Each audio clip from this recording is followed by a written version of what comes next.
മഹാകവി കുമാരനാശാൻ. ഓർമ്മക്കുറിപ്പ്. രചന ശൈലജ OK. ശബ്ദം ജയശ്രീ കുണ്ടൂളി. മഹാകാവ്യം എഴുതാതെ മഹാകവിയായ കേരളത്തിന്റെ സ്നേഹഗായകൻ, കേരളീയരുടെ ജനകീയ കവിയായ കുമാരനാശാന്റെ ജന്മവാർഷിക ദിനമാണ് ഏപ്രിൽ 12. 1873 ഏപ്രിൽ 12 തിരുവനന്തപുരം ജില്ലയിലെ ചിറയൻകീഴ് കായ്ക്കര എന്ന ഗ്രാമത്തിൽ ജനനം.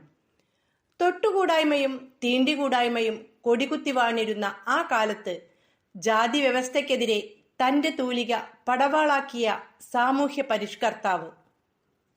കുറച്ചുകാലം അധ്യാപക വൃത്തിയിൽ ഏർപ്പെട്ടതുകൊണ്ട് അദ്ദേഹം കുമാരനാശാനായി. വീണപൂവ്, കരുണ, നളിനി, ലീല, ചണ്ടാല ഭിക്ഷുകി, സിംഹനാദം, ദുരവസ്ഥ തുടങ്ങി നിരവധി കവിതാരചനകളിലൂടെ അദ്ദേഹം അന്നത്തെ അനാചാരങ്ങൾക്കും ജാതിഭ്രാന്തിനുമെതിരെ ശക്തമായി പ്രതികരിച്ചു. ജാതി കോമരങ്ങൾക്കു നേരെ പ്രയോഗിച്ച അസ്ത്രങ്ങളായിരുന്നു ഓരോ കവിതയും. മേലാളവർഗത്തിന്റെ, വരേണ്യവർഗത്തിന്റെ ധാർഷ്ട്യത്തെ ചെറുത്തു തോൽപ്പിക്കാൻ തന്റെ തൂലികയിലൂടെ അദ്ദേഹം ആഹ്വാനം ചെയ്തു. അദ്ദേഹത്തിന്റെ കവിതകൾ സമൂഹത്തെ ഉണർത്തി. അവരിലുണ്ടാക്കിയ ചലനങ്ങളാണ് ജാതി മേൽക്കോയ്മയ്ക്ക് അല്പമെങ്കിലും ശമനം കിട്ടാൻ ഇടയാക്കിയത്. 1924 ജനുവരി 16 പല്ലരയാറ്റിൽ വെച്ചുണ്ടായ ബോട്ടപകടത്തിൽ അദ്ദേഹം നമ്മിൽ നിന്നും വിട്ടുപോയി. ഇന്നലെ ചെയ്തോരബദ്ധം മൂഢർക്കിന്നത്തെ ആചാരമാവാം, നാളത്തെ ശാസ്ത്രമതാകാം അതിൽ മൂളായിക രാജൻ.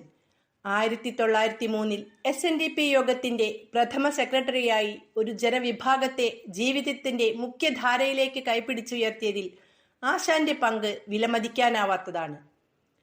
കെട്ടകാലത്ത് ജാതിവെറിയിൽ വെന്തുനീറിയ മനുഷ്യരുടെ ദുരവസ്ഥ തന്റെ കവിതയിലൂടെ ലോകത്തോട് വിളിച്ചു പറഞ്ഞ കവി ലോക ജനതയുടെ മനസ്സിൽ എന്നും അനശ്വരനാണ്. അദ്ദേഹത്തിന്റെ വരികൾ ഇന്നും പ്രസക്തമാണ്. ഇന്നും ജാതിക്കോമരങ്ങളുടെ തേർവാഴ്ച അസ്തമിച്ചിട്ടില്ല നമ്മുടെ രാജ്യത്ത്. മാറ്റുവിൻ ചട്ടങ്ങളെ സ്വയമല്ലെങ്കിൽ മാറ്റുമതുകളി നിങ്ങളെ താൻ. കാലം വൈകിപ്പോയി, കേവലമാചാര നൂലുകളെല്ലാം പഴകിപ്പോയി. കെട്ടിനിറുത്താൻ കഴിയാതെ ദുർബലപ്പെട്ട ചരടിൽ ജനത നിൽക്കാം. മാറ്റുവിൻ ചട്ടങ്ങളെ സ്വയമല്ലെങ്കിൽ മാറ്റുമതുകളി നിങ്ങളെ താൻ. ഓരോ വരിയിലും അദ്ദേഹം പാകിയ നവോത്ഥാന വിത്തുകൾ ഇന്നും ഈ മണ്ണിൽ പടരുന്നുണ്ട്.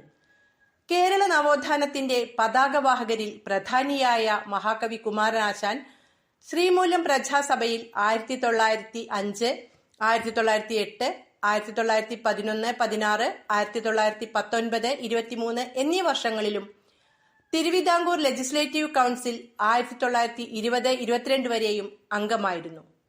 മലയാളി മനസ്സിൽ ചിരപ്രതിഷ്ഠ നേടിയ ഈ മഹാനുഭാവന്റെ വരികൾ നമ്മുടെ മനസ്സിൽ എന്നും ഏറെ മികവോടെ തെളിഞ്ഞു നിൽക്കുന്നു. അദ്ദേഹം മുന്നോട്ട് വെച്ച സാർവകാലികവും സാർവലൗകികവുമായ ആശയങ്ങളുടെ പ്രസക്തി അനുദിനം വർദ്ധിച്ചു വരുന്നു. ആശാൻ സ്മരണ സാഹിത്യ സംബന്ധി മാത്രമല്ല, മാനവികതയുടെ ഉജ്ജ്വല സ്മൃതി കൂടിയാണ്. സർവാദരണീയനും സ്നേഹഗായകനുമായ കവിശ്രേഷ്ഠന്റെ പാവന സ്മരണയ്ക്കു മുന്നിൽ ഒരു പിടി സ്നേഹപുഷ്പങ്ങളാൽ അർച്ചന ചെയ്തിടുന്നു. സ്മരണാഞ്ജലി.